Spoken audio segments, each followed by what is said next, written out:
warnings just to kind of give you feedback for that. Just give them the look, Marty. So the first question is, we were just asking each to explain why you were running for public office, how you can best represent the local housing industry. You each will have 1.5 minutes, and we'll start with Mark Chambers, then Evan Vickers. Thank you. Hi, thank you all for, can you all hear me okay? Thank you for giving me the opportunity to introduce myself. I'm Mark Chambers. I'm a 5th generation Utahn. I was born and raised in Salt Lake City, where I graduated from Cottonwood High School and the University of Utah. As the ticketing director for the Sundance Film Festival, the Utah Symphony and Opera, and Arctics, I gained a strong fiscal background. I work closely with the Salt Lake County auditors, attorney, treasurers, and elected officials. I manage staffs of more than 50 people, budgets over $800,000, and tracked more than $15 million worth of ticket sales annually. 10 years ago, we stayed in Springdale at a bed and breakfast. We fell in love with it, Zion in the area, decided to sell everything, buy it, and make Springdale our home. In 2011, 2 days after we arrived, I was elected vice president and president of the Zion Arts and Humanities Council. We took that organization from the red to the black and received the Governor's Arts Award in Leadership 2 years ago. Because of that, I was encouraged to run for Springdale Town Council. I ran for that and won. I ran for mayor 2 years later and lost by 4 people. I ran for town council again and lost, but was reappointed. And I ran for mayor last year, so I lost. So I'm running out of time here, so I have many other things to say. The primary reason I am running is to be an ambassador to change of the way that we talk with each other. I want to bring civility back into the dialogue. I'm out of time, so hopefully I'll get some more to get to the real question. Thank you. Thanks, Mark. I appreciate you having us here today, and it's really a pleasure to be here. My name is Evan Vickers. I serve in the State Senate, District 28. That encompasses Beaver County, Iron County, and the eastern side of Washington County. My background, I grew up in Beaver. I was actually born in Panguitch, grew up in Beaver, attended the University of Utah, where I studied business and pharmacy, graduated from pharmacy school there. So I'm a pharmacist by profession. My family and I own 4 retail businesses, including 2 pharmacies in Cedar City. We employ over 60 people, have a significant impact in our local economy. I served on the city council for 12 years. Mark has something, and I have something in common. I ran for mayor, and I also got lost, but I lost by a lot more than 4 votes, I'll tell you that. I served in the House of Representatives for 4 years, and I've been in the Senate for 6 now. The specific question about what I can do to help with housing and those kind of things, a couple of things. One is we can continue to keep the economy in Utah growing strong, so that means fiscal policies and allowing growth, and encouraging other new companies to come in, but encouraging growth in areas. You have issues down here. Each county is different.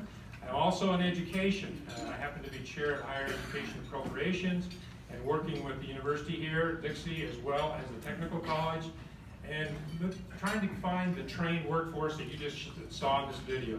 I've also had the privilege of being involved in Senate leadership, which allows us to have a voice, a strong voice here in Southern Utah. Thank you for having me. Thank you very much. I appreciate your responses.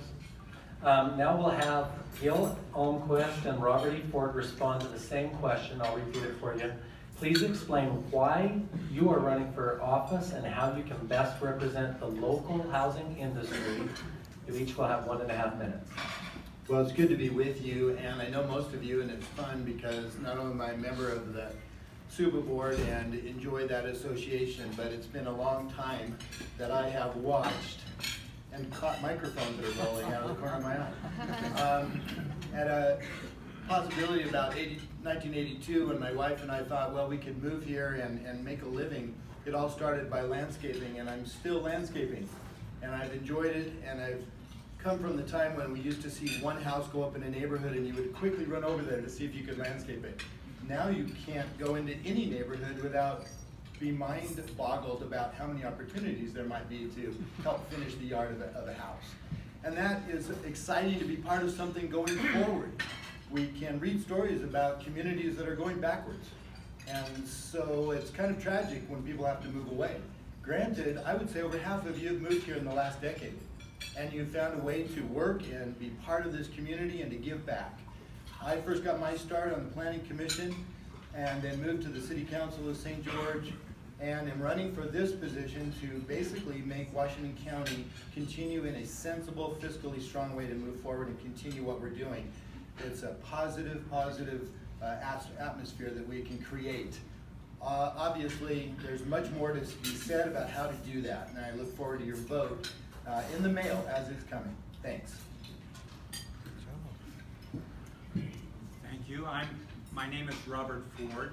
I came to Utah 35 years ago, or longer. Oh, there we go. Thank you, appreciate it. 35 years ago, landed on the little airport up on the top of the mesa. I was in before college, and I said I want to come back to this place. I ended up coming back. I won't go into the long history, but I taught at Utah State University in the College of Natural Resources, then at BYU, where I taught International Development, Natural Resource Management, and at Westminster College of Salt Lake City. I have a long history of working on land and management issues. I'm a geographer by background. I used to do GIS, so I know that the home builders know a lot about that. Now, I bought land near Rockville, Utah 25 years ago, and have a little ranch. I work from that to do international consulting, but I've been on the planning commission there for 6 years and been the floodplain manager and managed my own little piece of land that's a conservation easement. I love this country. I want to keep it this way. I had my granddaughter visiting me just a month ago for 2 weeks, and they said, "You're going to inherit this, and I want to keep it so that you can make a good living here and enjoy this place just as much as I have." So I ask you your vote. I'm not a politician. I want to provide my technical background that might help the county solve some of the problems that it faces. Thank you. Thank you both very much. We appreciate that. Our second question has to do with the Lake Powell pipeline. First of all, we want to know if you're in support of or not in support of, so please say yes or no. And with that, do you feel the Lake Powell pipeline is vital to the continued long-term growth and economic stability in our community? If you support, please explain how the Lake Powell pipeline should be paid for. If you're in opposition to it, please explain why. You each will have 1.5 minutes. And for this question, we'll start with Robert Ford, and then Gil Almquist, followed by Evan Vickers and Mark Chambers. Now, I've worked on water issues for over 50 years around the world. We need water in this county. It will continue to be an issue. I'm going to dodge the question somewhat, and I haven't really decided yet whether that's the right solution for the county. I think we need more data on many issues. I would hate to us spend money on something for water that may not be there. I'm a climate scientist. I've been looking at the issues of how the climate is changing, whether the water will really be available for us or not. I think in my background, I can help the county think through some of the science and development issues that might help us decide whether that really is an option or not. I believe strongly that we can live within our means in this county, both fiscally as well as in terms of water into the future if we plan and do more conservation. So I would encourage you to keep an open mind. I'm keeping an open mind. And I would like to work with you to understand not whether that's just the solution, but maybe others in combination could work as well. Thank you. Well, I'll say right up front that I'm 100% in favor of the pipeline for many reasons. I'm not 100% in favor of all the rumors that go around about what it's going to cost or whether we'll have water here or not. If we don't take Utah's allocation of the Colorado and Green Rivers, someone will have that water, and it'll be most likely California, Arizona, where they will pass legislation to use it and keep it. Whereas we have the opportunity right now to have Utah's unused allocation devoted to southern Utah. How are we going to pay for it? Granted, yes, many of us, and perhaps all of us who get a water bill, are probably going to have to see that increase. If we don't have that water and we still continue to proceed in the growth pattern that we have, wait till you see what your water bill will be. Because conservation alone is not going to get us is not going to get us through this period of water needs for the next decade or even 20 years. However, I do believe that the state of Utah has to step forward. We have contributed our tax dollars to projects that have been built all over the state. Now it's their turn to look southward, where they come and vacation and make sure that they pass legislation that it assists us in paying for this pipeline. There is no doubt that the first pioneers came here, first thing they did was discover how they're going to water their fields and get water for their own personal use. And there is no difference between today, as we are today's modern pioneers in a progressing town, that we can't also look forward to the future, and that has to include water from the very first showerhead. Thanks for that question, and let me just say up front that I also support the pipeline to Washington County. I have a unique perspective because from Iron County, I served on the city council. During that period of time, we had access to the co-op water, and we were trying to bring that into the basin, so bringing new water into the basin into Iron County. We hired an engineering firm to look at that whole basin, try to determine what was the appropriate needs, what were the opportunities. It was determined at that time, really, that it wasn't feasible to bring water from Quail up into Iron County. And so that extended into part of the decision when Iron County chose to opt out of the pipeline, and quite frankly, justifiably so for Iron County. They're looking at different directions now. But in Washington County, I'll be honest with you, I don't see how you can continue to do what you've been doing without additional water coming into your basin. Okay, that's just a fact. You've done amazing things with the Virgin River. I mean, amazing things. To be able to use that water, utilize that water the way you have.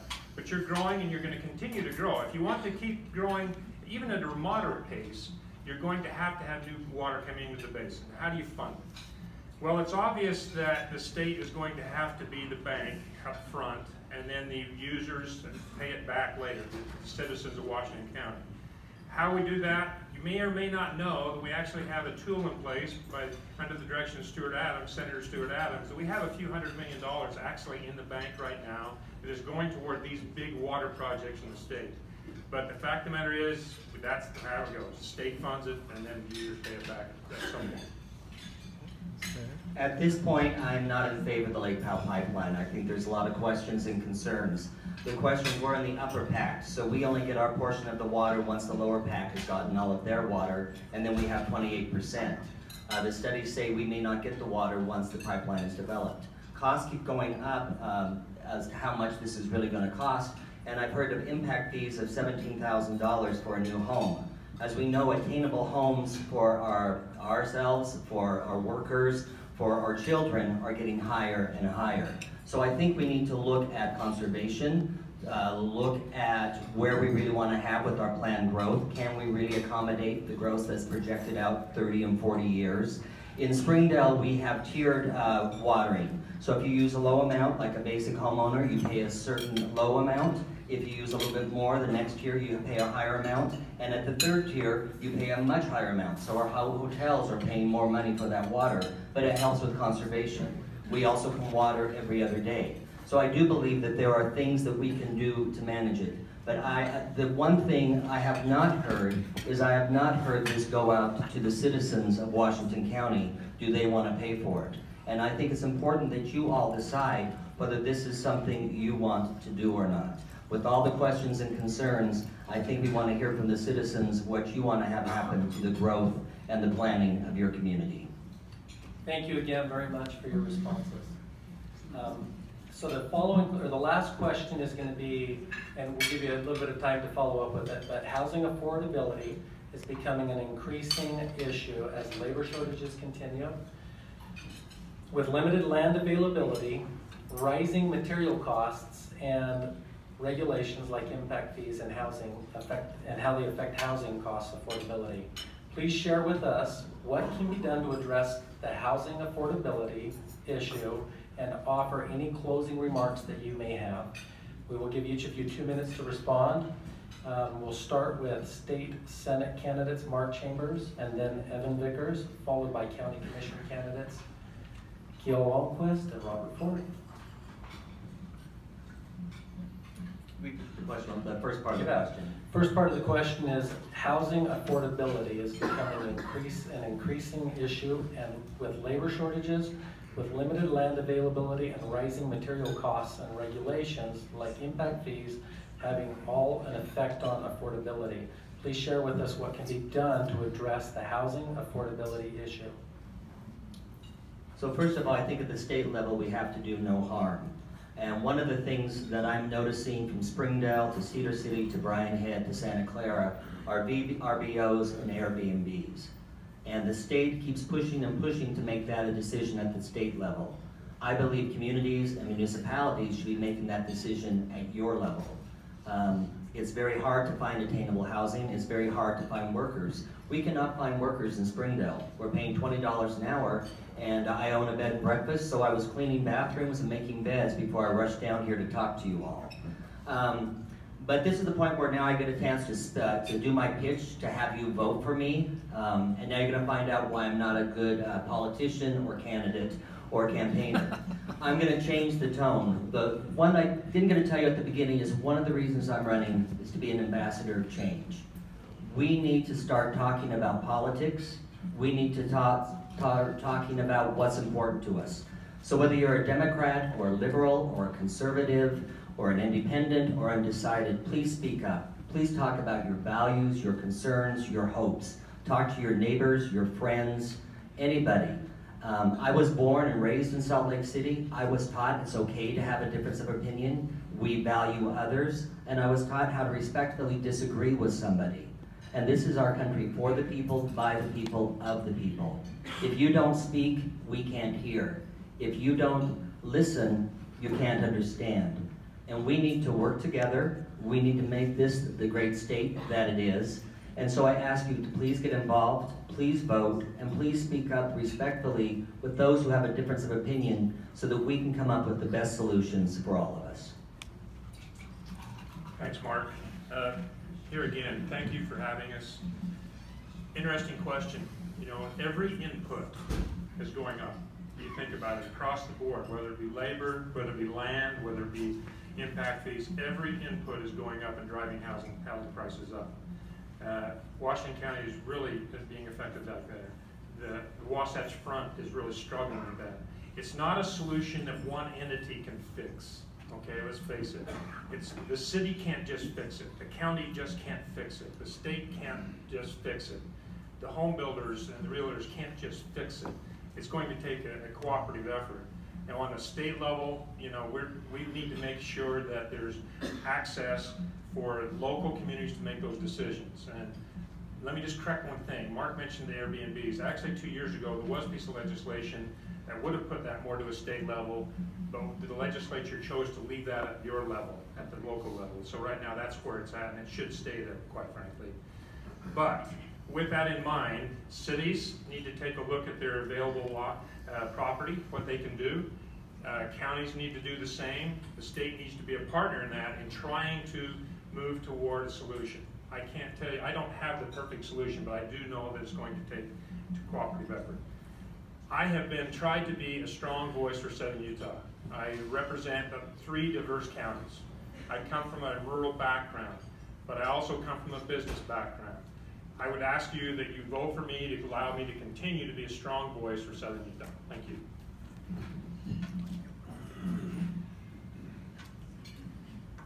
This is really a complex issue. The housing issue really came to face me very strongly a few weeks ago when I've been helping with SwitchPoint. I don't know how many of you folks know, but this is our wonderful organization locally that works with the homeless.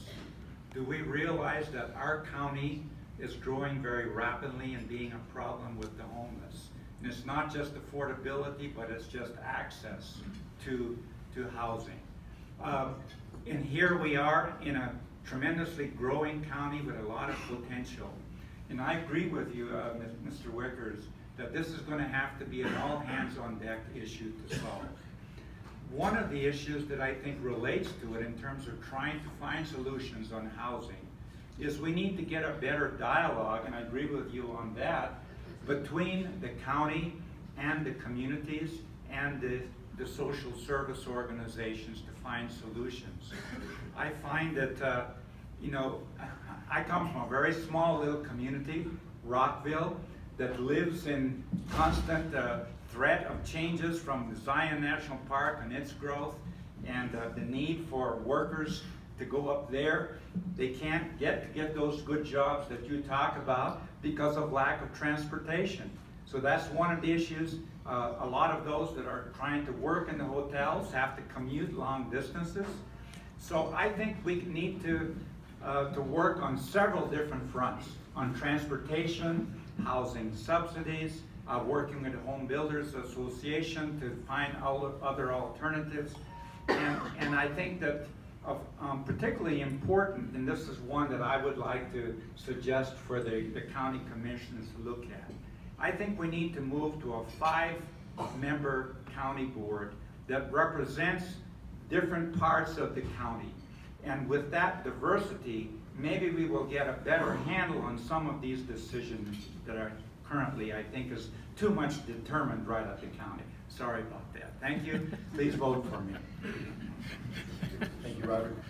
As you can tell, I have a worthy opponent, and that he has studied and knows well. In fact, we're both geographers. I have a master's in geography too, so we can tell you that cirrus clouds are pretty and nimbus clouds rain. So we can also tell you where the highest density air is in the country. That would be Washington, D.C., where density is rampant. On the housing issue, however, it really comes down to economics. And in my BYU class at Econ 101, I learned very well that there are many different parts of any sort of economic decision. And Senator Vickers already mentioned the fact this is complicated. But let me drill down to one point. When the land is too expensive, you either go up or you make the individual units smaller. Now, years and years ago, I learned from a great planner this one saying, that design trumps density. On 100 South and about 50 West, there's a beautiful home going up on a little tiny postage stamp of a piece of ground. Go take a look at it. It's don't plug the builder, but you know, this is a design he's been working on. And I believe that it has great potential, not only downtown, but also in outlying areas. And if you look at that, you'll say, oh, the design has indeed trumped the density. It's wonderful for us to look at those that want to work here. And two facets is if they can afford more by having higher wages, by being trained like at the Dixie Technical College or at the university or wherever, that indeed they'll be able to afford more. And they'll be able to buy something that includes improvement in their way of living, and to have a garage and a boat and all those things eventually. But it's going to take, as was said, a multifaceted educational approach, and to work with cities that really do make the decisions on density. One of the places I'd like to work on. Ask for your vote. Thank you.